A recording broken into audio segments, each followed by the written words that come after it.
ठीक है, तो लास्ट क्लास में हमने डिस्कस कर रहे थे राउटिंग कंपोनेंट को कैसे यूआरएल बेस मैप करके हम हर एक यूआरएल पे चेंज करें अपने लेआउट को, अपने कंपोनेंट को रन टाइम में कैसे लोड करें, है ना। तो हमने एक बेसिक एग्जांपल देखा था कि app.js के अंदर में ब्राउजर राउटर यूज करके वहां से हम चेंजेस कर सकते हैं मैनुअल लिख के। बट हम फर्दर आगे बात कर रहे थे कि उसको हम डायनेमिक करते हैं, एक की वैल्यू के पेयर में अपने सारे कंपोनेंट को और उसकी इंफॉर्मेशन को बाइंड करके रखते हैं। तो उसके लिए हमने routing dot JSX create sorry router dot JS create किया था। यहाँ पे हमने बनाया था एक लॉगिन राउटर जिसके अंदर हमने पाथ और उसकी कंपोनेंट को मैप किया था, साथ ही साथ एक साइन अप बनाया था और उसके पाथ को मैप किया था। ठीक है, तो ये तो हो गया लॉगिन राउटर का। दूसरा मैंने एक और यहीं पे बनाया हुआ है एडमिन राउटर, जहां पे मैंने एक पाथ दिया हुआ है और उसकी कंपोनेंट बाइंड कर दिया है, और एक प्रोफाइल पाथ दिया है, उसकी प्रोफाइल के कंपोनेंट को बाइंड कर दिया है। तो ये दो मैंने बनाया है। रीजन ये है कि लॉगिन वाला जब पेज लोड होगा तो उस टाइम पे हमको हेडर, साइड बार, ये सारी चीजें नहीं चाहिए। हमको एक प्लेन पेज चाहिए, एक कंपोनेंट चाहिए जहां पे हमारी कुछ बेसिक्स रिक्वायर्ड फील्ड हो, जो फिल करके हम सबमिट कर सके। और साइन अप में भी वही होगा, क्योंकि जो हेडर्स बनते हैं, जो ऑप्शंस दिखते हैं, वो ऑथेंटिकेटेड यूजर के बेस पे हमें दिखाने हैं, उसके लिए लेआउट चेंज होगा। ठीक है, तो उसके लिए हमने क्या किया, यहाँ पे राउटर ही एक अलग अलग बना दिया।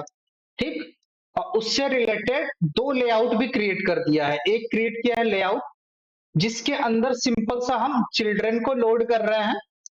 ठीक है, इससे आप अवेयर हो गए। जो प्रॉप्स हम लोग पास करते हैं, जो लास्ट क्लास में हमने देखा था ना प्रॉप्स को पास करने का, तो मुझे सिंगल पैरामीटर पास करना था, तो जस्ट करली ब्रेसेस के अंदर मैंने यहाँ पे पास कर दिया और उसी को इधर रेंडर करा रहे हैं उस वेरिएबल से निकाल के। ठीक है, और अगर एडमिन लेआउट की बात करें, एडमिन लेआउट में भी वही काम हो रहा है, बट इसमें एक एक्स्ट्रा कंपोनेंट ऐड है हेडर का। ठीक है, एडमिन के साथ हमने हेडर डाल रखा है ऑलरेडी। अगर मुझे साइड बार भी चाहिए तो वो भी यहीं पे डाल दूंगा। ठीक है, तो जैसे हमारी रिक्वायरमेंट होती है कि मुझे एडमिन डैशबोर्ड बनाना है जहां पे मेरी साइड बार हो, टॉप हेडर हो, फुटर हो, और उन सारे के बीच में मेरी कंपोनेंट लोड हो, उसके लिए हम कहाँ करेंगे, एडमिन लेआउट पे ही अपने कोड को लिख देंगे और डायनेमिक यहाँ पे पैरामीटर के थ्रू हम पास करेंगे डेटा। ठीक, तो ये दो लेआउट हमने क्रिएट कर रखा है अलग अलग। अब इसके अंदर जो ये चिल्ड्रन आ रहा है, इसकी लॉजिक थोड़ी सी देख लेते हैं। उसके लिए चलते हैं राउटिंग डॉट जेएसएक्स पे। तो यहाँ पे हमने एक रूट्स बनाया हुआ है और जिसके अंदर डायनेमिक हम रूट बनाएंगे। ये रूट हम app.js में मैनुअल बना रहे थे, सिंगल सिंगल कंपोनेंट के लिए एक एक हमें लिखना पड़ रहा था। बट अब हमने क्या किया कि एक लिस्ट ऑफ डेटा रख रखा है, एक लिस्ट ऑफ इंफॉर्मेशन यहाँ राउटर जेएस के अंदर रखा हुआ है, और इसी को हम क्या कर रहे हैं, आइट्रेट कर रहे हैं और इससे पाथ को निकाल रहे हैं, उसके कंपोनेंट को निकाल रहे हैं। ठीक है, तो राउटिंग डॉट जेएसएक्स में देखोगे आप तो ये हमारा एक आइट्रेशन चल रहा है लूप, और रूट को यहाँ पे क्रिएट कर रहे हैं। तो फर्स्ट हमने क्या किया, यहाँ पे पाथ को बाइंड कर दिया। ये ऑब्जेक्ट है आइटम, सिंगल ऑब्जेक्ट, और उसकी जो वेरिएबल्स है पाथ। पाथ कहाँ मिलेगी, ये जो की है इसी को हम यहाँ पे गेट करके इसकी वैल्यू को निकाल रहे हैं। ठीक है, तो यहाँ पे जो होगा हमारे पास क्या आ जाएगा, स्लैश लॉगिन आ जाएगा फर्स्ट केस में अगर चला तो। ठीक, सेकंड यहाँ पे हम एक की बना रहे हैं। की इसलिए बना रहे हैं कि जब भी हम डायनेमिक कंपोनेंट क्रिएट करते हैं बाय यूजिंग लूप या एनी अदर मैकेनिज्म, तो हमें की से हमें यूनिक उसको आइडेंटिफाई करना होता है। तो हर एक लूप का एक नया इंडेक्स होगा, तो यहां से हम इंडेक्स को निकाल के उस की में बाइंड कर दे रहे हैं। ठीक है, तो उसका जो होगा यूनिक की हो जाएगा हर का। जैसे यहाँ 4 बार ये लूप चला, चारों की अलग अलग की होगी। फर्स्ट के लिए 0 हो गया, 1 2 3 4। ठीक है, तो सबकी यूनिक की यहाँ पे पास हो गई। क्लियर है। अब देखो एलिमेंट बाइंड करना है, तो एलिमेंट हम लोग बाइंड करेंगे, यहाँ पे कंपोनेंट देते थे, याद होगा तो, कि यहाँ पे एलिमेंट के साथ हम क्या देते थे, कंपोनेंट। अब हमारा कंपोनेंट कहाँ है, आइटम डॉट कंपोनेंट के अंदर है। आइटम डॉट कंपोनेंट करेंगे तो ये लॉगिन कंपोनेंट हमें मिल जाएगा। तो इधर देखो लिखा हुआ है आइटम डॉट कंपोनेंट, बट उससे पहले क्या लिखा है, ऑथ लेआउट। ऑथ लेआउट क्यों यूज किए हो? क्योंकि जो हमारी लॉगिन कंपोनेंट है वो हमारी ऑथ लेआउट के अंदर लोड होगी। ऑथ लेआउट कहाँ पे है? यहाँ पे है, ठीक है। तो इसके अंदर में लोड होगी। तो जैसे अगर मैं बात करूं, अगर डायनेमिक नहीं लोड कर रहा होता तो कुछ इस तरीके से हम लोग लिखते हैं, लॉगिन ऐसे लिखते हैं ना, अगर हम डायनेमिक नहीं पास कर रहे होते तो अभी क्या कर रहे हैं, हम डायनेमिक पास कर रहे हैं क्योंकि हमारा ऑथ लेआउट एक ही है और लूप के अंदर उसको मैनेज कर रहे हैं। तो एज अ प्रॉप्स हमारे पास डेटा आ जाएगा और उसको यहाँ पे विजिबल कराते चले जाएंगे, ठीक है। तो या तो हम यहाँ पे सिंगल सिंगल बना के लिखे तो वो तो फिर मैनेज करने में दिक्कत होगा, प्लस वो मल्टीपल हमें लेआउट्स भी क्रिएट करने पड़ जाएंगे जो कि चैलेंजिंग होगा। तो इससे अच्छा हमने डायनेमिक इसको मैनेज कर लिया, ठीक। तो प्रॉप्स में क्या आ गया, हम वैल्यू तो भेजते ही थे, फंक्शन भी भेजते थे, अब क्या कर रहे हैं, पूरी की पूरी कंपोनेंट भी भेज रहे हैं इधर, और यहाँ पे कंपोनेंट को लोड कर देगा, ठीक है। ये राउटिंग से। तो आथ लेआउट में एक हमने की बनाया चिल्ड्रन नाम से, और उसके अगेंस्ट हमने वैल्यू पास कर दी, जैसे सिंगल वैल्यू पास करते थे ना, नेम भेजते थे या एज, तो वहां पे की बना के डेटा को पास करते थे। Is a prop. हाँ जी, समझ में आया? Yes sir. से यस सर। Yes sir. ठीक है। अब देखो जो काम यहाँ पे हो रहा है वही काम नीचे भी हो रहा है, ठीक। नीचे हम क्या कर रहे हैं, एडमिन राउटर को रीड कर रहे हैं। एडमिन राउटर कहाँ पे पड़ा हुआ है हमारा डेटा, इसके अंदर ये वाली लिस्ट को रीड कर रहा है। हमने इसको अलग बना दिया क्योंकि ये अलग लेआउट में हमें डालना है, इसको अलग बना दिया क्योंकि अलग लेआउट में डालना है। तो अगर 3-4 लेआउट होते तो अलग अलग हम बाइंडिंग करके रख लेते, और इधर हम आइट्रेशन भी अलग अलग कर लेते। अगर एक और हमारे पास लेआउट रहता तो इसको अलग एक लूप और चला लेते नीचे, ठीक। तो काम वही कर रहे हैं जो ऊपर में कर रहे थे। यहां पे देखोगे तो एडमिन लेआउट के अंदर हम बाइंड कर रहे हैं। अब देखो ऊपर क्या किया हुआ है, हम की बना के उसके अगेंस्ट वैल्यू पास कर रहे हैं, इधर क्या कर रहे हैं, लेआउट के बीच में पास कर रहे हैं।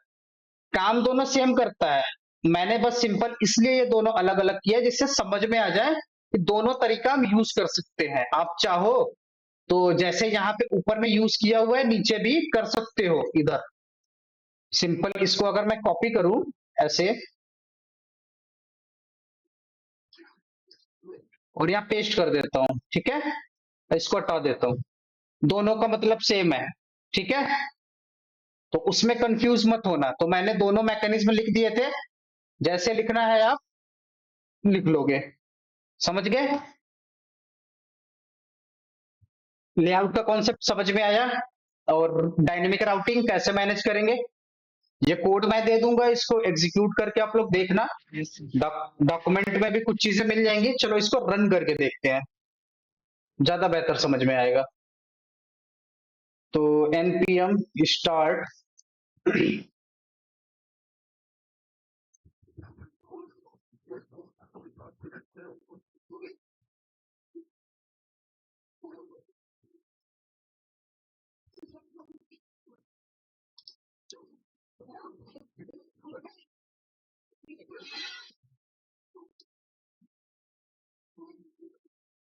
लोड होने देते हैं। डिफॉल्ट पेज हम मेरे पास कुछ नहीं होगा तो ये ब्लैंक आएगा, लोड हो गया है, ठीक। सबसे पहले क्या यूज करते हैं हम लोग, लॉगिन को मैं कॉल करता हूँ, लॉगिन यूआरएल जो बनाया है। तो देखो लॉगिन यूआरएल मैंने कॉल किया तो ये यूआई खुल के आ गई, इसमें कुछ भी नहीं है। साइन अप कॉल करते हैं, साइन अप भी जस्ट लाइक लॉगिन है, ये अलग कंपोनेंट है, लॉगिन अलग कंपोनेंट था, इधर 4 फील्ड है उधर 2 फील्ड थे, ठीक है। तो ये कहाँ पे लोड हो रहा है, हमारा ऑथ लेआउट के अंदर यूज हो रहा है। ये जो है हमारा ऑथ लेआउट के अंदर यूज हो रहा है, इधर एक्स्ट्रा कोड कुछ भी नहीं लिखा हुआ है। अगर आप चाहते हो लिखना, जैसे यहाँ पे लिखना चाहते हो, कुछ भी ऐड करना चाहते हो, एक्स वाई जी मैं डाल देता हूँ, एक्स वाई जी, ठीक। तो अब यहाँ पे देखो क्या होगा, एक्स वाई जी ऊपर इसमें भी आ गया, और जब लॉगिन करोगे ना तो लॉगिन में भी आपको मिलेगा ये, ठीक है।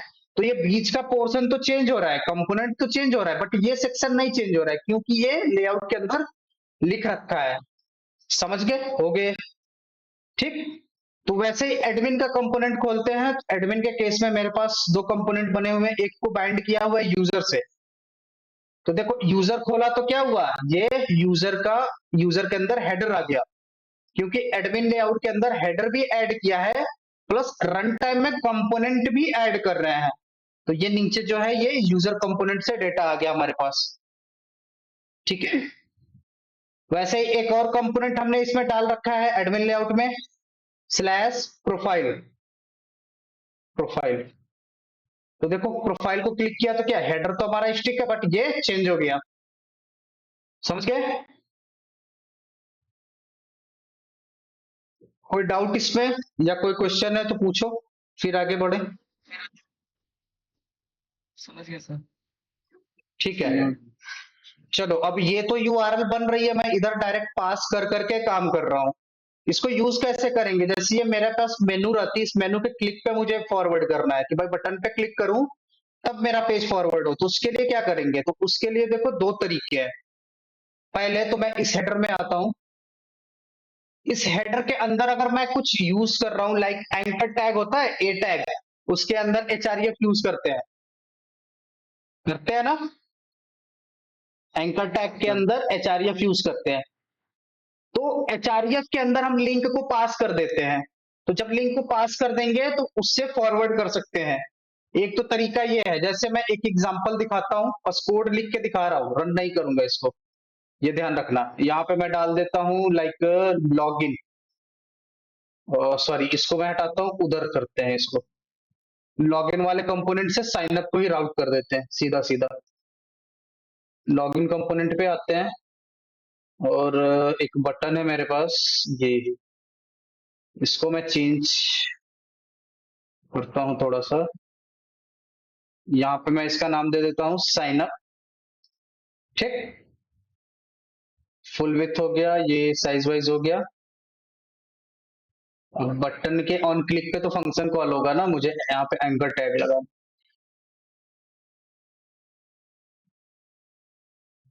ये हो गया। एक ऐड करते हैं एचआरएफ, इधर मुझे कॉल करना है साइन अप को, तो dot slash sign up, let's try to hit. यहां से सबसे पहले मैं लॉगिन पे आता हूं, ये साइन अप बना हुआ है, क्लिक किया तो देखो साइन अप खुल गया। ठीक है, तो इस तरीके से भी हम कॉल कर सकते हैं, एचआरएफ बनाया उससे कर सकते हैं। लेकिन मेरी रिक्वायरमेंट रहती कि बटन के क्लिक पे मुझे काम करना है, ये हो सकता है ना, यहाँ तो सिंपल सिंपल हमने एचआरएफ में लिंक को पास कर दिया तो वो तो कॉल कर लिया, ठीक है, लेकिन मुझे बटन के क्लिक पे काम करना है, तो उसके लिए मैंने एक कोड लिखा हुआ है, यहाँ पे आपको दिखाता हूं। तो सबसे पहले एक क्या करेंगे, फंक्शन बनाएंगे। फंक्शन बनाएंगे तो ये मैंने एक फंक्शन बनाया ओपन प्रोफाइल, और यहाँ पे हम कॉल करेंगे नेविगेट। ये नेविगेट कहाँ पे मिलेगा आपको, तो ऊपर में देखो डिक्लेयर किया हुआ है यूज नेविगेट। यूज नेविगेट से हम नेविगेट को निकाल रहे हैं, और ये इंपोर्ट किया हुआ है रिएक्ट राउटर डॉम को। ठीक है, तो नेविगेट फंक्शन के अंदर हम अपनी यूआरएल को पास कर देंगे स्लैश प्रोफाइल। तो स्लैश प्रोफाइल मैंने पास किया, अब ये फंक्शन जहां भी कॉल करेंगे ना, तो ये फंक्शन क्या करेगा, हमारे पेज को राउट कर देगा इधर स्लैश प्रोफाइल पे। जैसे मैं इसकी कॉलिंग दिखाऊं, देखो सिंपल यहां से फाइंड करके दिखाता हूं। तो यहाँ देखो एक बटन मैंने बना के रखा हुआ है, और इसके बटन का नाम है प्रोफाइल, और इसके ऑन क्लिक पे उसको कॉल कर रहा हूं, जो मेथड था ऊपर में, और उस मेथड के अंदर क्या था, नेविगेट कर रहे थे। तो आ जाओ हेडर वाले सेक्शन पे चलते हैं, मैं यहाँ से यूजर को खोलता हूँ, यूजर की यूआरएल। ठीक, अब प्रोफाइल पे जाना है तो मैं यहाँ से डायरेक्ट लिख के जा रहा था, अब देखो बटन के क्लिक पे कैसे जाएंगे। तो ड्रॉप डाउन के अंदर ये प्रोफाइल नाम का मेरे पास बटन है, इसके क्लिक पे हम चेंज कर रहे हैं, इसके क्लिक पे देखो क्लिक किया तो ये प्रोफाइल चेंज हो गया यूआरएल। ठीक है, तो दोनों तरीके से हम इसको मैनेज कर सकते हैं। अगर लिंक से करना है तो लिंक से चेंज कर देंगे, अगर ऑन क्लिक पे हमें नेविगेट कराना है तो उस तरीके से हम नेविगेट कर लेंगे। ठीक है, क्लियर है इसमें, या किसी को कोई डाउट है अभी?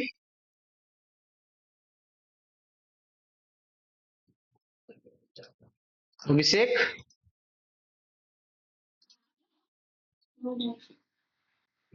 ठीक है, तो चलो आगे हम लोग बात करते हैं, थोड़ा सा एक दो टॉपिक है।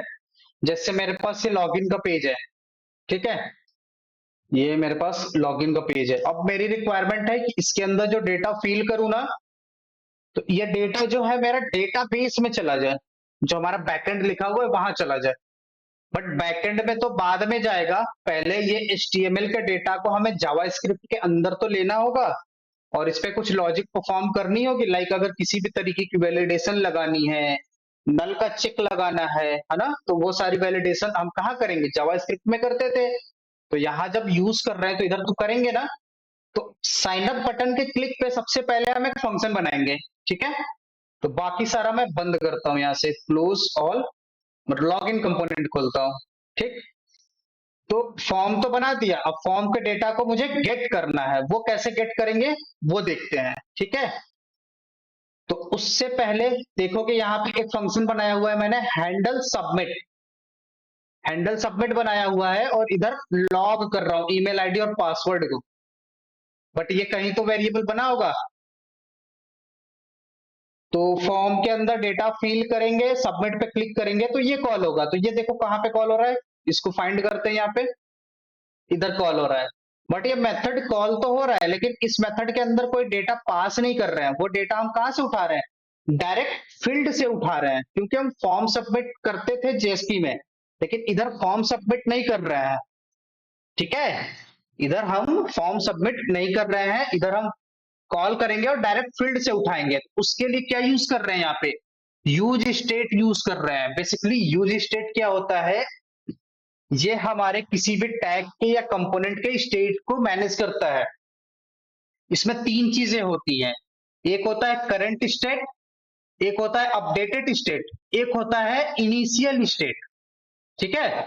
तो हमने एक वेरिएबल बनाया यूज स्टेट का यूज करके, वेरिएबल का नाम रखा हमने ईमेल।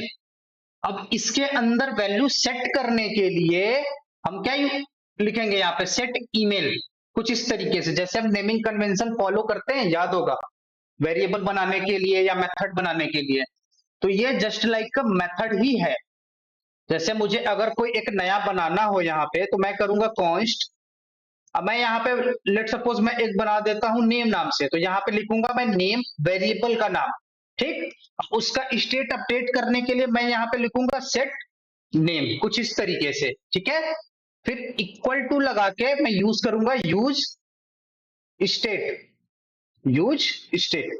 अब यूज स्टेट के अंदर मुझे अगर चाहिए कि डिफॉल्ट वैल्यू इनिशियलाइज कर दूं, डिफॉल्ट वैल्यू कोई मैं इनिशियलाइज कर दूं, तो वो कर सकते हैं। इसीलिए इसको बोलते हैं इनिशियल स्टेट, कि इनिशियलाइज कर सकते हैं while the time of creation.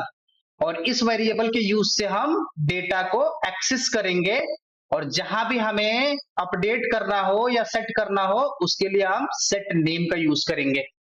समझ गए। तो देखो इसको यूज कैसे कर रहे हैं, जैसे मैंने यहाँ पे देखो एक टेक्स्ट फील्ड बनाई हुई है। मटेरियल अगर आप यूज करोगे तो वहां पे टेक्स्ट फील्ड होता है, उसकी कुछ प्रॉपर्टीज होती है, like margin, required, full width, है ना, ये सारी चीजें। आईडी वाईडी देना है तो दे दो, कोई फर्क नहीं पड़ता, लेबल दे दो, है ना। तो ये सारी चीज तो देते ही देते हैं, और ये भी देते हैं। लेकिन हम जो वैल्यू गेट करेंगे वो कहां से गेट करेंगे, वो वैल्यू गेट करेंगे इस नेम के बिहाफ पे, यहाँ पे नेम के बिहाफ पे। और इसी फील्ड के ऑन चेंज पे हम नेम में हम वैल्यू सेट कर रहे हैं। देखो सेट ईमेल है, कब कॉल हो रहा है, ऑन चेंज पे। जैसे ही फील्ड में कोई भी वैल्यू चेंज करते रहेंगे ना, यहाँ पे सेट करते रहेगा इसको कॉल करके। तो ये क्या है, ये ऊपर में बना हुआ है ना सेट ईमेल, तो इसी के थ्रू ईमेल के अंदर डेटा को सेट कर रहा है, ठीक है। जैसे जैसे हम टाइप करेंगे वैसे वैसे वैल्यू को सेट कर देगा इस ईमेल वेरिएबल में। ऑन चेंज पे हम उसको कॉल कर रहे हैं इधर, ठीक है, ई डॉट टारगेट वैल्यू। तो ये क्या है, ई करंट स्टेट को पॉइंट कर रहा है, करंट जो हमारा टैग है इसको, और उसकी टारगेट से वैल्यूज को निकाल रहा है। जैसे हम लोग करते थे ना document dot gate element by ID dot values, करते थे उधर डॉट वैल्यू करके निकालते थे। तो अगर यहाँ पे डायरेक्ट हमें निकालना है तो कुछ इस तरीके से कॉल करके सेट कर देंगे। यही काम हमने पासवर्ड के फील्ड में किया। तो जैसे ही टाइप करेंगे वैसे वैसे वो सेट होते जाएगा। और सबमिट के क्लिक पे बस सिंपल क्या कर रहे हैं कि ये तो इसके अंदर डेटा तो सेट हो गया पहले ही, बस उसको कंसोल करा दे रहे हैं। अगर हमें इसको कहीं फॉरवर्ड करके यूज करना होता तो वहां यूज भी कर लेते। तो चलो इसको रन करते हैं और देखते हैं। तो इसको मैं इंस्पेक्ट करता हूं इधर।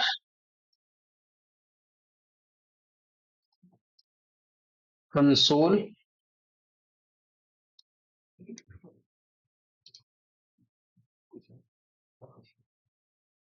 ठीक है, इधर मैं एक ईमेल आईडी पास कर देता हूं।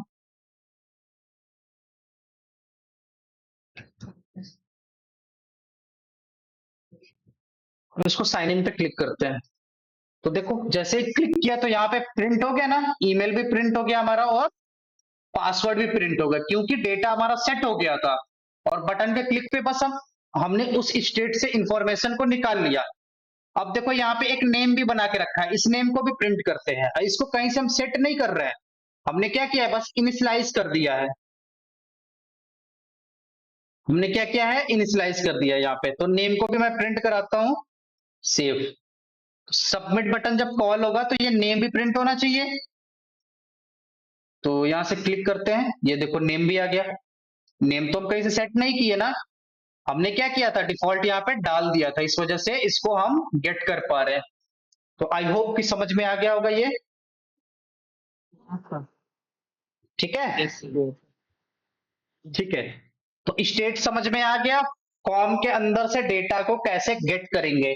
अगर हमें किसी तरीके की वैलिडेशन लगानी होती इस सबमिट के क्लिक पे तो हम लगा सकते हैं ना। यहाँ पे मेरे पास तो आ गया, जैसे यहाँ पे लगाना है if email equal to blank हो या नल हो, तो उस केस में मेरे पास एक अलर्ट हो जाए, है ना। ये सारे काम कर सकते हैं ना, जो वैलिडेशन लगाते थे Yes, sir. जावास्क्रिप्ट में, ठीक है। तो वो वैलिडेशन प्रॉपर हम कर सकते हैं। हमें ये डेटा को यूज करके कहीं किसी एपीआई में भेजनी है अगर बॉडी के अंदर डाल के, तो वो भी कर सकते हैं। तो सबसे पहला क्या स्टेप हुआ, हमने फॉर्म बनाया, फॉर्म के अंदर जो डेटा डाला उसको हमने जावास्क्रिप्ट के फंक्शन के अंदर गेट किया, एक स्टेट बना के, ठीक है। और उसको हम उस कंपोनेंट के थ्रू किसी अदर कंपोनेंट पे या किसी एपीआई में भेजना है तो वहां पे भेज सकते हैं। समझ गए, या इसमें कोई कंफ्यूजन है तो पूछो। Yes. ठीक है, आगे बढ़े, आते हैं डॉक्यूमेंट में। तो वो सेंड कैसे यूज करेंगे डेटा? किसको, ये एपीआई के थ्रू जो डेटा भेजते हैं सर, वो कैसे करेंगे? वो बताऊंगा ना, अभी तो होल्ड तो करो भाई, एक एक स्टेप पढ़ो, ओके ओके ओके ओके। ठीक है। तो ये यूज स्टेट तो हो गया, एक होता है यूज इफेक्ट। तो बेसिकली यूज इफेक्ट क्या करता है, यहाँ पे मैंने कहीं पे लिख रखा है, रुको दिखाते हैं पहले। यूज इफेक्ट, ठीक है। तो बेसिकली यूज इफेक्ट हमने एक बनाया हुआ है, ये रिएक्ट का यूज करेंगे। ये क्या करता है कि हर कंपोनेंट के रेंडरिंग पे ये कॉल होता है, और इसमें कंडीशन लगा सकते हैं पर्टिकुलर वैल्यू के चेंज पे हो जाए, या पेज हमारा जब रीलोड हो रहा है या एक पर्टिकुलर सेक्शन रीलोड हो रहा है, उस टाइम पे ये यूज इफेक्ट हमारा कॉल होगा, ठीक है। तो ये कंडीशन बेस हम अप्लाई करते हैं। जैसे मेरा यूजर कंपोनेंट जो बना हुआ है, ये जैसे ही ये लोड होगा, देखो फंक्शन तो बनाया है ये यूज इफेक्ट, लेकिन कहीं कॉल नहीं किया हुआ है, कहीं कॉल तो किया नहीं है इसको। तो ये जैसे ही रन करते हैं ना, तो ऑन लोड पे ये चलता है। ऑन लोड मीन्स जब भी रेंडर होगा, तो इसमें मल्टीपल कंडीशंस हम अप्लाई कर सकते हैं। चाहे अगर मेरा कोई एक पर्टिकुलर सेक्शन है, टेबल बन रहा है, अब हम चाहते हैं कि उस टेबल के अंदर एक कोई सेक्शन है जिसपे क्लिक करें, उस टाइम पे भी ये कॉल हो, या पर्टिकुलर किसी एक सेक्शन में कोई अपडेट आ रहा है, तो अगर वहां पे करना चाहते हैं वो करें, तो सिंपली रेंडरिंग कह सकते हैं कि हर एक रेंडर पे इसको अप्लाई कर सकते हैं। रेंडर मीन्स कंपोनेंट में किसी भी तरीके की अगर चेंजेस होती है तो उस केस में ये कॉल हो जाएगा। तो हमें लगता है, हमारी रिक्वायरमेंट है, दो तरीके की रिक्वायरमेंट हो सकती है कि एक तो बटन के क्लिक पे मुझे दिखाना है, जैसे कि डेटा को मैं सेव कर रहा हूं, ठीक है। मेरा है एक सेक्शन साइन अप का, जहां पे मैंने फॉर्म भरा, बटन पे क्लिक किया, तब मेरा डेटा गया डेटाबेस में। लेकिन एक रिक्वायरमेंट है कि मैं स्लैश प्रोडक्ट कॉल करूं, यूआरएल एक बटन है मेरा, उस पर क्लिक किया मैंने स्लैश प्रोडक्ट, तो उस टाइम पे क्या हुआ कि मेरी प्रोडक्ट वाली कंपोनेंट लोड हो गई, ठीक है। कंपोनेंट तो लोड हो गई, लेकिन उसके अंदर क्या है कि टेबल बने हुए हैं, और उस टेबल के अंदर सारे प्रोडक्ट की डिटेल दिखानी है। तो वो तो भाई जैसे पेज लोड हो रहा है उसी टाइम पे एपीआई कॉल करके डेटा लेते आना चाहिए। तो वो सारी चीजें हम उस तरीके की जो भी सिनेरियो होगी उसको यूज इफेक्ट में हैंडल करेंगे। ठीक है, तो इसको देखो रन करते हैं यहाँ पे।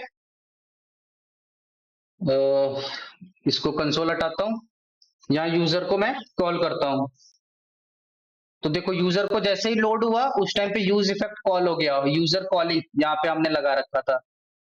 यहाँ पे समझ गए यूज स्टेट और यूज इफेक्ट। तो बेसिकली एप्लीकेशन जब आप बनाओगे ना तो ये ज्यादातर यही यूज होता है। ठीक है, यस सर। चलो अब बात करते हैं हम एपीआई कॉलिंग की। तो इधर हमारे पास बनी हुई है एक साइन अप। ठीक, ये साइन अप के अंदर 4 फील्ड है, ये चारों के डेटा को ले चलते हैं डेटाबेस के अंदर सेव करेंगे। तो फॉर्म के क्लिक पे यहाँ पे कंसोल हो रहा है डेटा, वो चेक कर लेते हैं सबसे पहले। तो इधर मैं कॉल करता हूँ साइन अप। साइन अप वाली मेरी पेज खुल गई। इधर आई गेस कुछ है दिक्कत, वो देखते हैं क्या है, कोई डिव वगैरह का। ठीक है, यहाँ पे मैं क्यों नहीं हो रहा इधर।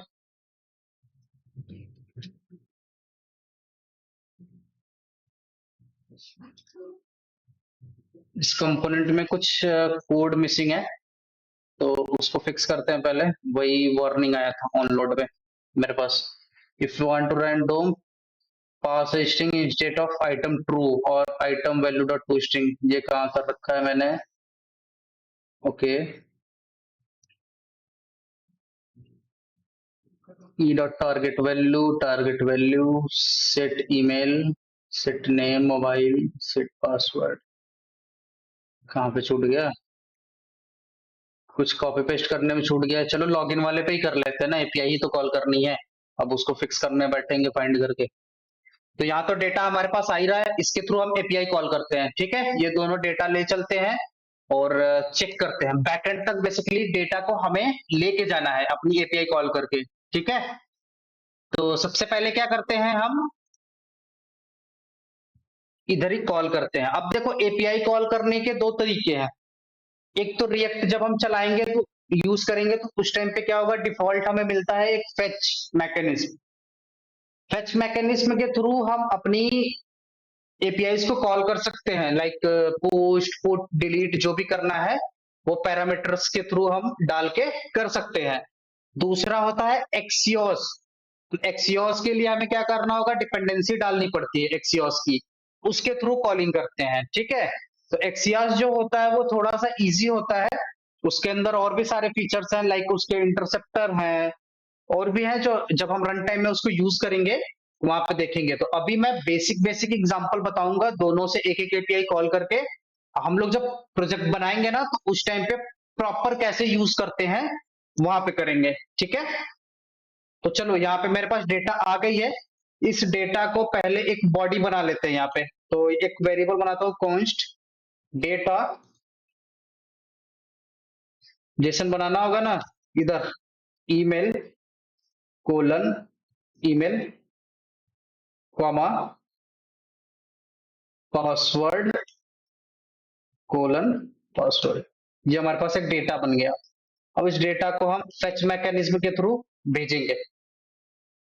ठीक, तो आ जाओ डॉक्यूमेंट में, अगर हम देखें एपीआई कॉलिंग वाया फेच कैसे करते हैं तो वो देख लेते हैं एक बार।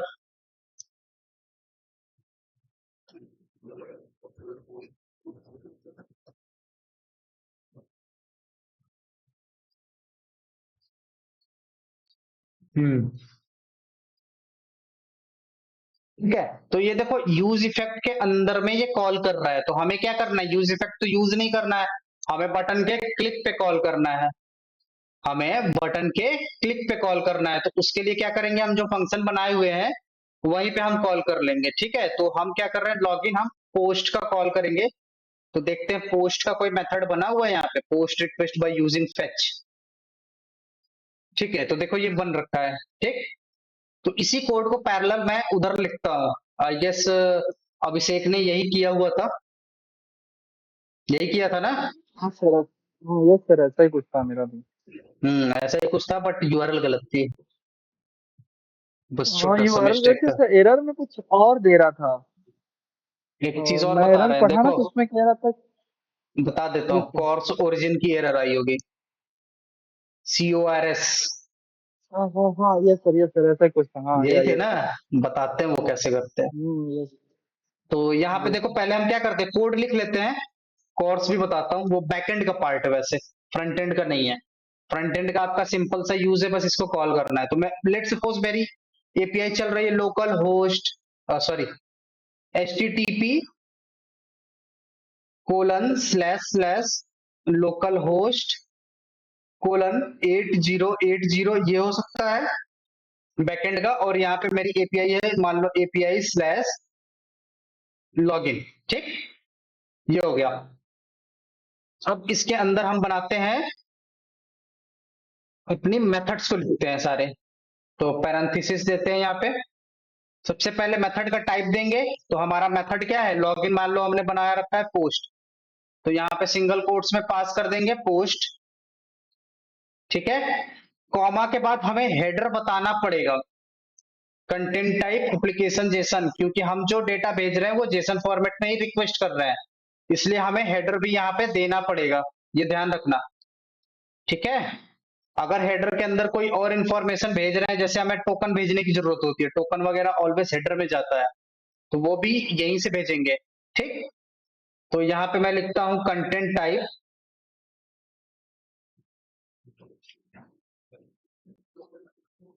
कंटेंट टाइप कोलन में क्या हो जाएगा, एप्लीकेशन जेसन, उसकी वैल्यू जो होगी हमारे पास एप्लीकेशन जेसन। पोस्टमैन से भी अगर आप वो सॉरी इंसोमनिया से भी कॉल करोगे, अगर देखोगे ना हेडर डिफॉल्ट जो बना के जाता है, तो यही जाता है। तो हम मल्टीपल हेडर्स भी ऐड कर सकते हैं यहाँ पे। ठीक, सेकेंड थिंग है, हम जो डेटा भेज रहे हैं वो रिक्वेस्ट बॉडी भेजते हैं, यूज करते हैं ना एनोटेशन रिक्वेस्ट बॉडी।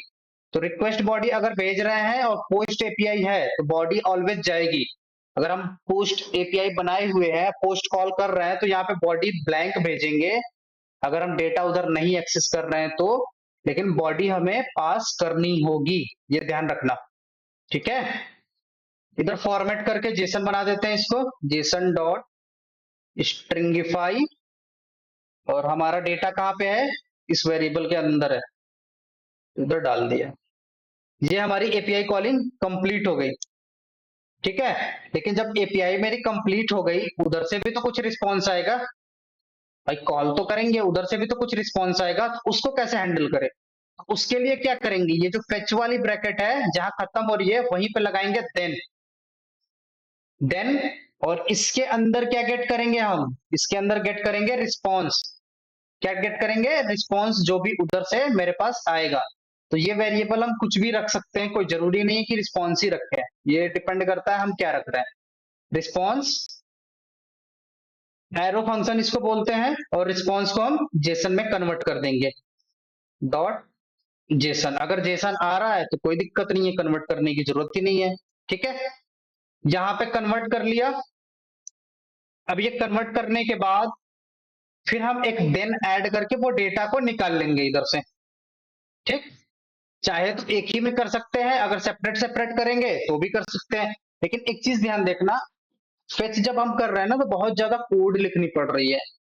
ठीक है, तो रियल टाइम में जब हम एप्लीकेशन बनाते हैं ना, तो मोस्टली हम लोग एक्सियोस ही यूज करते हैं, ये फेच एपीआई यूज नहीं करते हैं, बट मैं दोनों मैकेनिज्म आप लोग को बता दे रहा हूँ।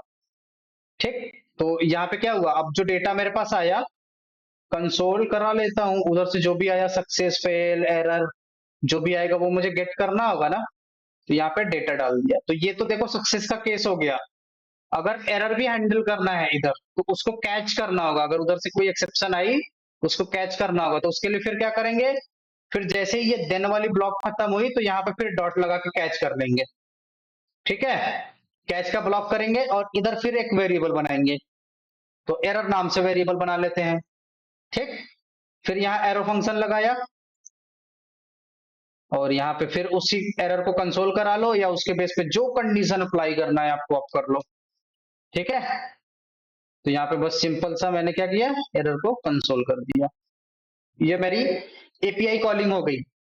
ठीक है, इतना जो कोड मैंने लिखा इससे मेरी एपीआई कॉलिंग हो गई।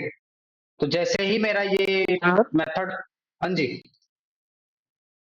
सर ये लाइन नंबर 28 पे जो अभी आप बोले हैं, रिस्पॉन्स डॉट जेसन, ये डेटा कौन सा डेटा किसमें कन्वर्ट हो रहा है यहाँ पे? जब हम एपीआई को कॉल कर रहे हैं, उधर से हमें रेस्पॉन्स मिलता है ना, रिटर्न करते हैं ना, your data successfully save HTTP yes status sir. 200, वो तो इंफॉर्मेशन उधर से हाँ आएगी। Yes sir. तो उसी को यहाँ पे जेसन बना हाँ रहे हैं। आएगी सर। ठीक है, वही रिस्पॉन्स को इधर कैच करेगा। ठीक। और जो सर हम लोग डेटा डेटा जो हम लोग सेंड करते हैं वो कौन से फॉर्म में रहता है, जेसन फॉर्म या फिर कोई अदर वो फॉर्म रहता है? वो भी जेसन ही जो हम भेजेंगे, देखो यहाँ पे जेसन बना रहा है ना, ये हाँ ऑलवेज यहाँ पे। जेसन ही भेजेंगे। यस अगर सर। या तो इसको ऊपर हम लिख लें, जेसन में कन्वर्ट कर लें, सिंपल सा वेरिएबल यहाँ पास कर हाँ देंगे। तो ये तो हो गई रिक्वेस्ट वाली डेटा, और ये जो इंफॉर्मेशन है ये रिस्पॉन्स की डेटा है। तो ये जो दो दो दिन लगा के काम मतलब किया हुआ है, ये डेटा एक से भी कर सकते हैं। ठीक है, अगर आपको लगता है कि मेरा उधर से जैसा नहीं आ रहा है तो इसको मत लिखो, कोई फर्क नहीं पड़ता, वो डायरेक्ट आ जाएगा इधर। ठीक। तो इस तरीके से हम कॉल करेंगे इसको। ठीक है, अब बात ठीक करते है। हैं कॉर्स पॉलिसी की। एक्सियोस पे जाने से पहले देखो, ये जो लिखोगे कोड, ये चल जाएगा, 100% चल जाएगा। मैं बैकएंड कॉल करके, मतलब बैकएंड मुझे रन करना होगा, फिर डेटा सेंड करना होगा, आप लोग वो ट्राई कर लेना, नहीं होगा तो बताना, बट ये चलेगा, 100% श्योर है। ठीक है, अब बात करते हैं हम लोग कोर्स पॉलिसी क्या होता है। तो बेसिकली जो कोर्स पॉलिसी होता है, वो इशू आती है हमारी, पोर्ट हमें इनेबल करना पड़ता है। दो सर्वर अब यहाँ पे चल रही है। हम जब पोस्ट में इंसोमनिया से कॉल कर रहे हैं, तो इंसोमनिया क्या है हमारा, एक तरीके से एक सॉफ्टवेयर है, एक क्लाइंट सॉफ्टवेयर है। वो किसी पोर्ट पे तो रन नहीं कर रहा है, वो एक सर्वर को डायरेक्ट एक्सेस कर रहा है। बट इधर क्या हो रहा है, ये हमारा रिएक्ट जो है वो नोड पे चल रहा है, एक पर्टिकुलर पोर्ट पे चल रहा है, एक अलग सर्वर पे चल रहा है। और हमारा जो बैकएंड है वो एक अलग सर्वर टॉमकेट पे चल रहा है। तो जब दो सर्वर के बीच कम्युनिकेशन हो रही है, उस टाइम पे हमें कॉर्स पॉलिसी इनेबल करनी होती है।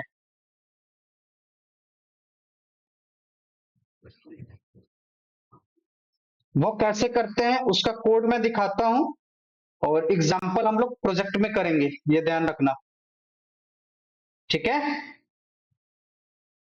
तो जो, यस सर।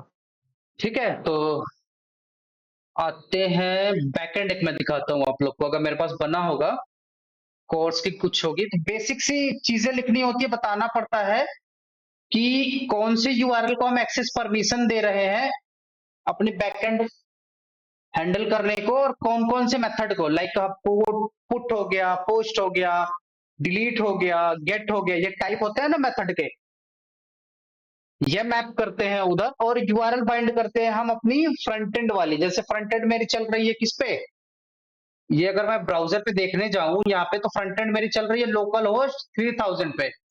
तो हम क्या करेंगे कि जो अपनी बैकएंड होगी वहां पे क्रॉस ओरिजिन में कॉन्फ़िगर करेंगे कि भैया अगर जो मेरी रिक्वेस्ट है वो आ रही है लोकल होस्ट 3000 से, और उसका मेथड टाइप जो है पोस्ट है, पुट है, डिलीट है या फिर गेट है, तो उसको एक्सेस अलाउ करो। ठीक है, तो वो हम लोग लिखते हैं अपने बैकएंड के अंदर। चेक करता हूँ कहीं पे लिखा हुआ है तो दिखाते हैं। इसमें तो नहीं है, इसमें भी नहीं है, इसमें भी नहीं होगा, इसमें भी नहीं है। ठीक है, तो बेसिकली सिस्टम के अंदर कोई प्रोजेक्ट पड़ा होगा, वहां देखते हैं। D drive, work space, inspection, यहाँ पे आती है होंगे मेरे पास, क्लाइंट,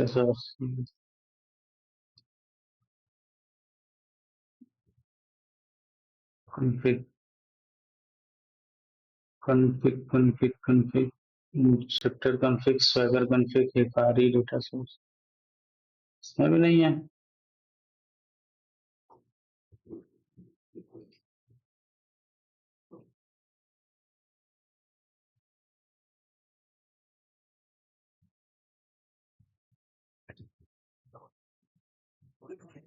किसी और प्रोजेक्ट में देखता हूँ।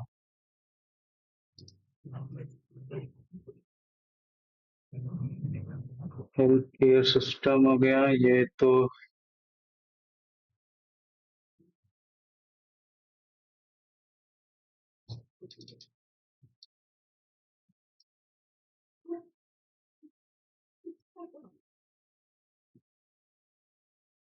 इसमें होगा।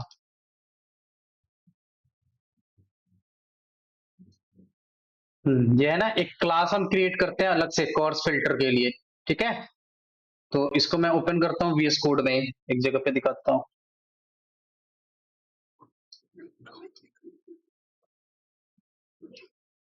हमने क्लास क्रिएट किया और यहाँ पे एक फिल्टर ऐड कर रहे हैं।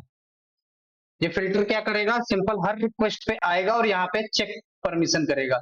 इसका हमने बीन बना दिया @component से, कहीं ऑटो वायर वगैरह कुछ नहीं कर रहा है, ये एक कॉन्फ़िगरेशन की तरफ बना के हमने रख दिया और यहाँ पे फिल्टर हमने यूज किया हुआ है सर्वलेट का, ठीक है।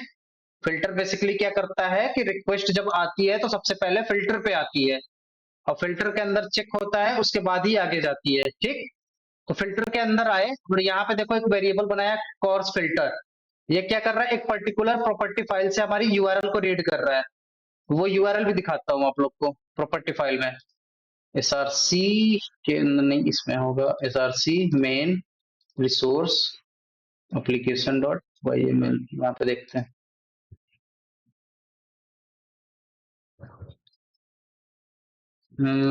ये प्रोफाइलिंग कर रखी है तो इधर होगा, ठीक है। देखो यहाँ पे है ना, ये यूआरएल लोकल होस्ट 3000, तो हमारा रिएक्ट इसी पे रन कर रहा है डिफॉल्ट। तो हमने एक वेरिएबल बना के इधर रख दिया है और इस वेरिएबल को गेट करके इधर गेट कर रहे हैं, प्रॉपर्टी फाइल से डेटा गेट करने का मैकेनिज्म है @वैल्यू। मैंने बताया था कि नहीं आप लोग को क्लास में?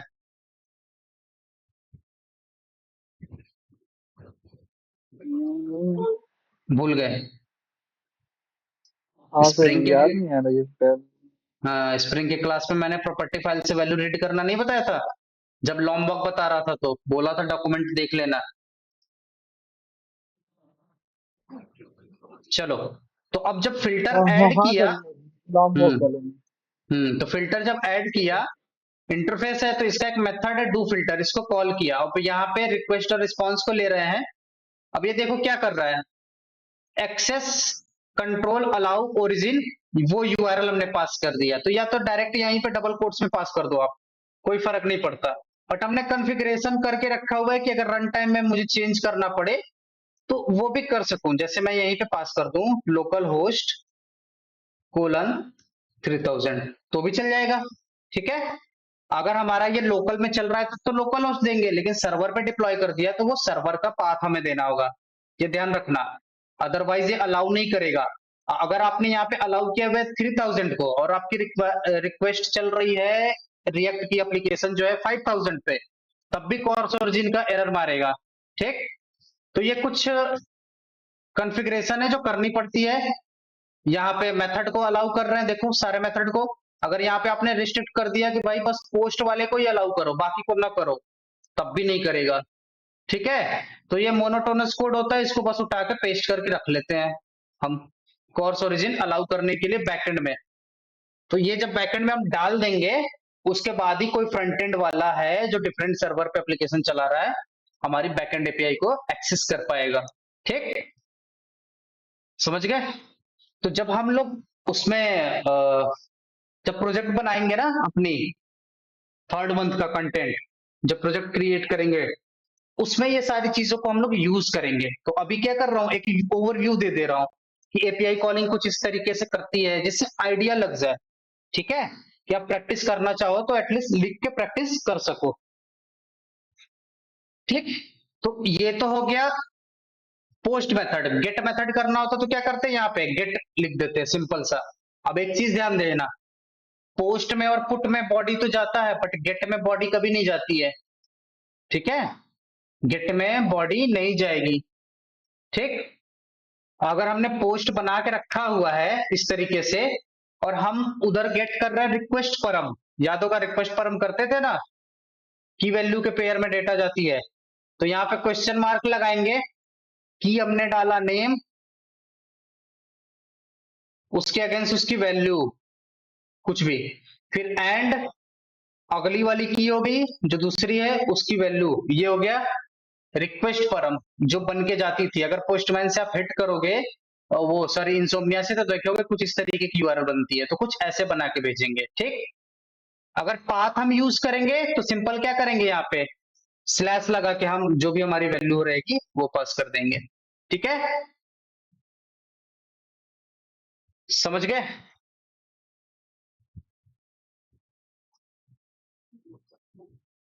ये तो फेच के मैकेनिज्म से हो गया। अगर एक्सियोस मुझे करना है तो उस केस में क्या करेंगे? तो उसके लिए डॉक्यूमेंट में आओ,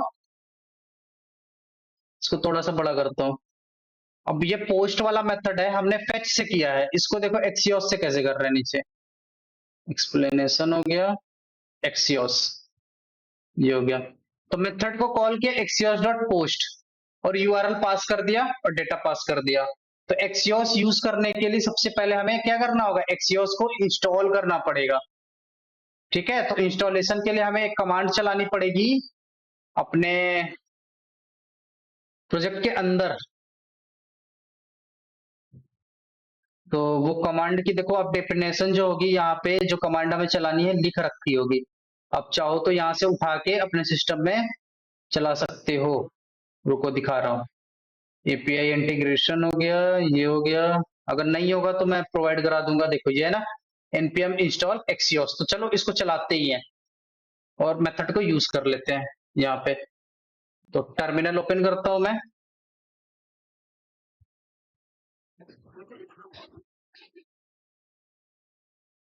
थोड़ा सिस्टम स्लो हो गया, इसको बंद करता हूँ मैं बैकएंड को अपने।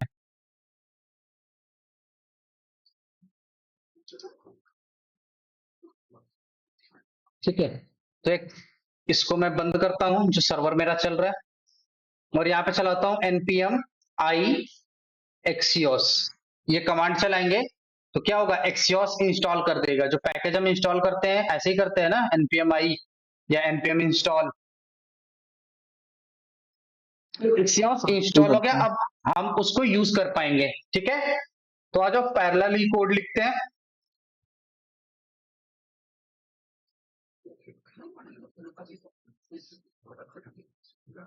यहीं पे। ठीक, तो ये जो फेच लिख रखा है इसी के जस्ट नीचे मैं करता हूं गेट। ठीक है, यहाँ पे मैं करता हूं सेम कोड लिखता हूं। तो क्या करेंगे? एक्सियोस। अब देखो, अगर हम यूज कर रहे हैं कोई थर्ड पार्टी तो उसको इंपोर्ट भी तो करना होगा ना। जैसे हम मटेरियल का बटन यूज करते थे तो उसको इंपोर्ट भी करते थे, अदरवाइज एरर आती थी। तो इसको इंपोर्ट भी करेंगे। ठीक, तो देखो यहाँ पे इंपोर्ट हो गया ये। ठीक है, अब इसके अंदर आपको मेथड मिल जाएगी get post, sorry get post put, जो भी करना है। तो यहाँ पे मुझे क्या चाहिए? मुझे चाहिए पोस्ट, तो डॉट पोस्ट अप्लाई कर दूंगा, पोस्ट। ठीक है, अब इसके अंदर ही मैं अपनी यूआरएल और फॉर्म डेटा जो होगा वो भेज दूंगा। तो यूआरएल मेरी क्या थी? ऊपर जो मेरे पास यूआरएल था ये वाली, इसी को सिंपल पास करते हैं यहां से। ये पोस्ट वाली एग्जांपल खोलते हैं, ये हो गया इधर और ये हो गया। ठीक है, फिर कॉमा दे के हम क्या करेंगे? यहाँ पे हमारी जो डेटा है, ये डेटा इसको पास कर देंगे। ये बस खत्म, कॉलिंग हो गई एक लाइन में। एक लाइन में हमारी कॉलिंग हो गई। अब वही देन लगा के हम रिस्पॉन्स को और कैच को मैनेज करेंगे, जो ये हमने किया हुआ है यहाँ पे। ये कॉपी कर लो अगर मैनेज करना है तो।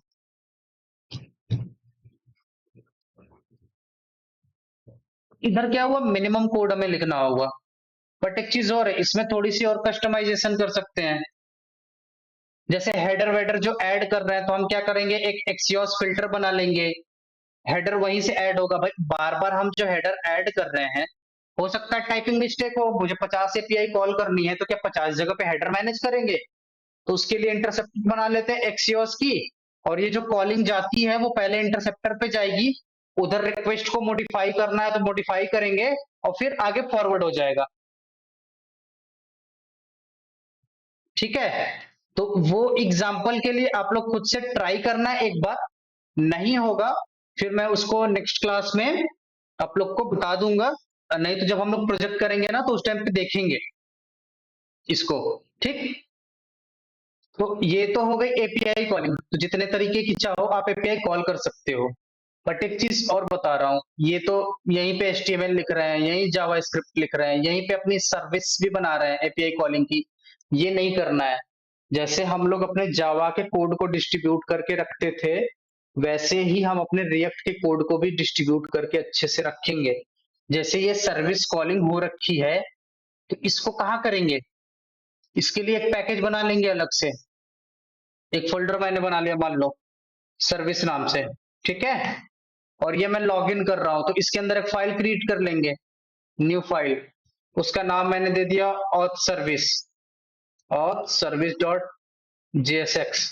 कर सकते हैं। अब यहाँ पे सारी मेथड एक बना बना के हमने रख लिया, यहीं पे एक क्लास क्रिएट किया, उस क्लास के अंदर मल्टीपल मेथड्स बना ली, लॉगिन की, साइन अप की, और फिर यहीं पे एपीआई कॉलिंग हो रही है सर्विस के अंदर। अब हमें क्या करना पड़ रहा है? बस हम उस मेथड को कॉल कर रहे हैं और ये डेटा पास कर देंगे। यूआरएल वगैरह सब उधर ही रखा हुआ है, कुछ नहीं मैनेज कर रहा है, ठीक है? तो ये पैटर्न हो गया हमारा कॉल करने का।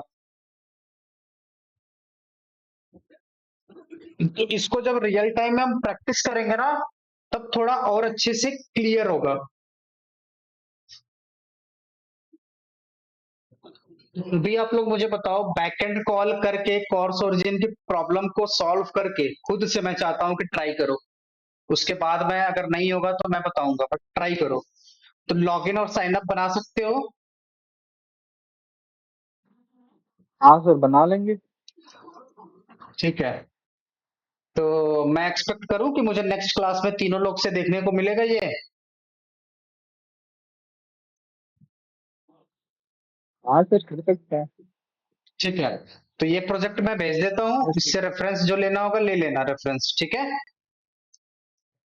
सर। चाहिए ये प्रोजेक्ट या बताओ जैसा, किसमें राउटिंग वगैरह जो लिखा हुआ है उससे लेआउट, ये सारी चीजें समझ में आ जाएंगी अच्छे से, देख लोगे तो।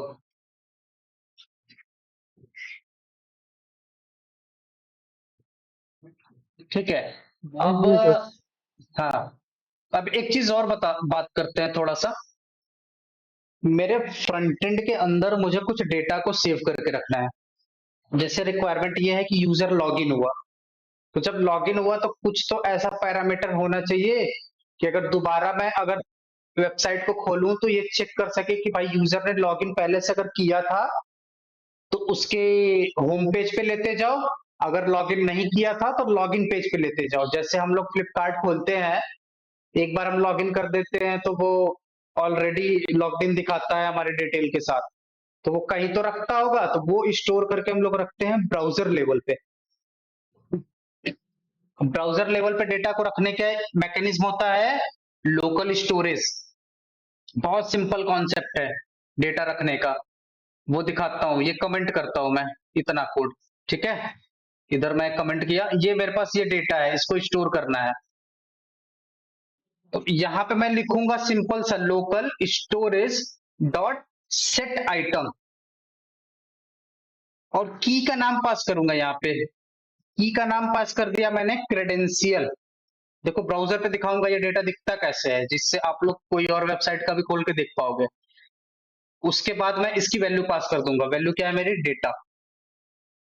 ठीक, तो अब क्या होगा, हैंडल सबमिट बटन के क्लिक पे ये डेटा जो है ये बाइंड होकर लोकल स्टोरेज में सेव हो जाएगा, ठीक है? तो आ जाओ ब्राउजर पे। कहाँ गया? यहां से खोलते हैं लॉगिन।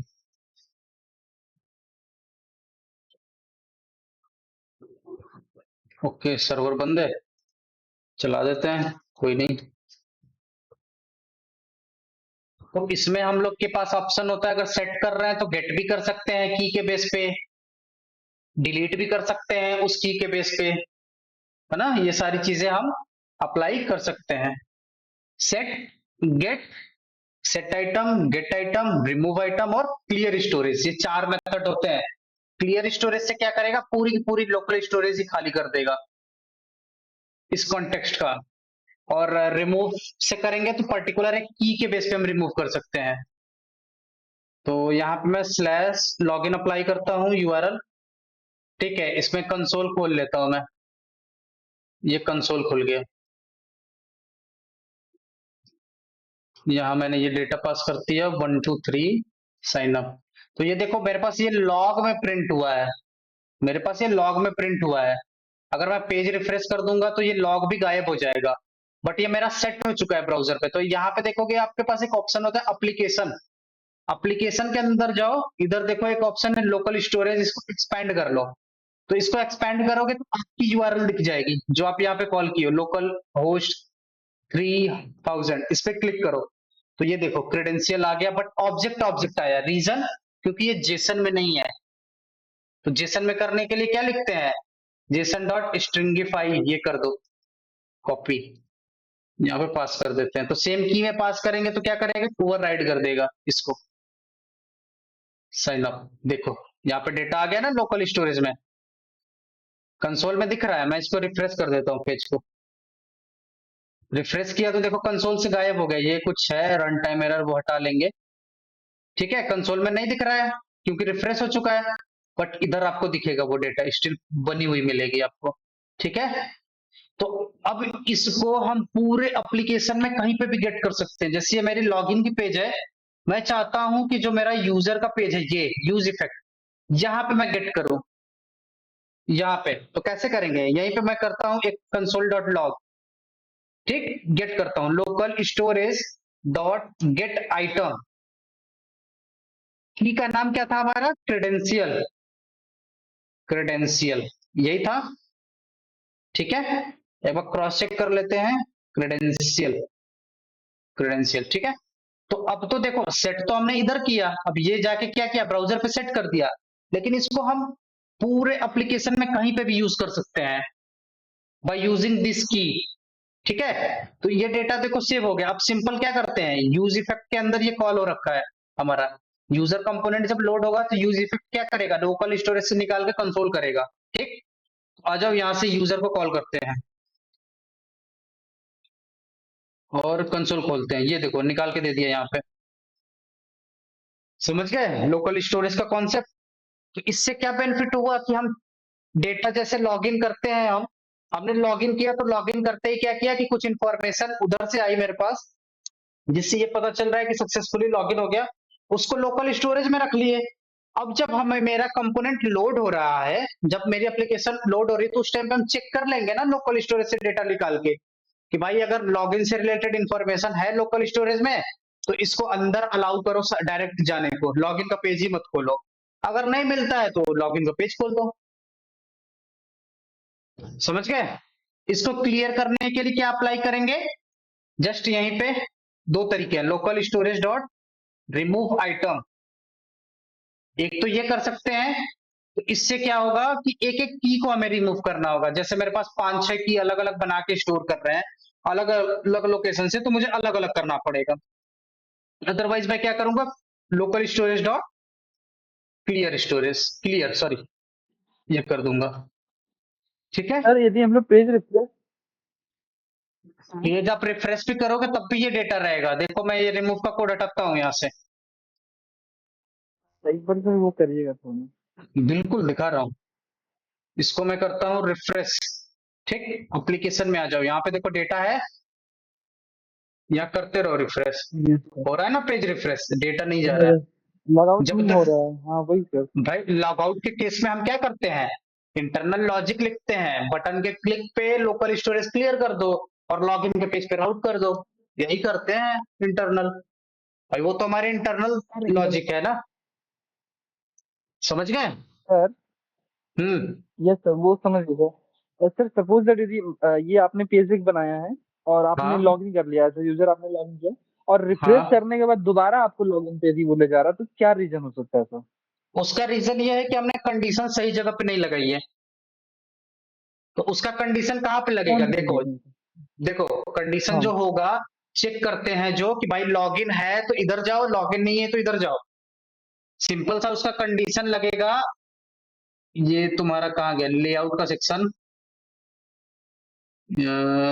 देखो लेआउट में भी लगा सकते हो क्योंकि ये बार बार लोड होता है, लेकिन सबसे बेस्ट प्लेस होगा app.js यहाँ पे, क्योंकि जब भी रिफ्रेश होगा सबसे पहले यही लोड होगा और यहीं पे चेक करके तुम डिसाइड कर सकते हो कि उसको कहाँ भेजना है।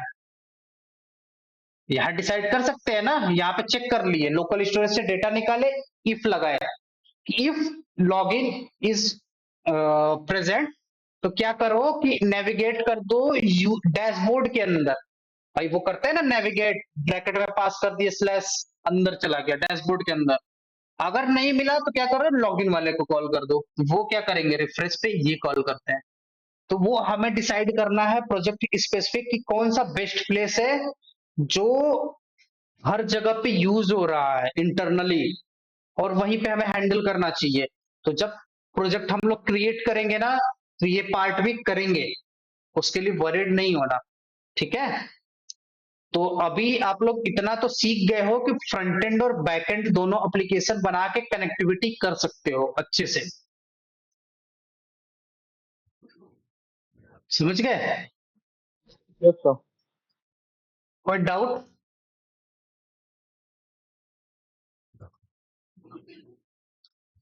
No sir. राहुल,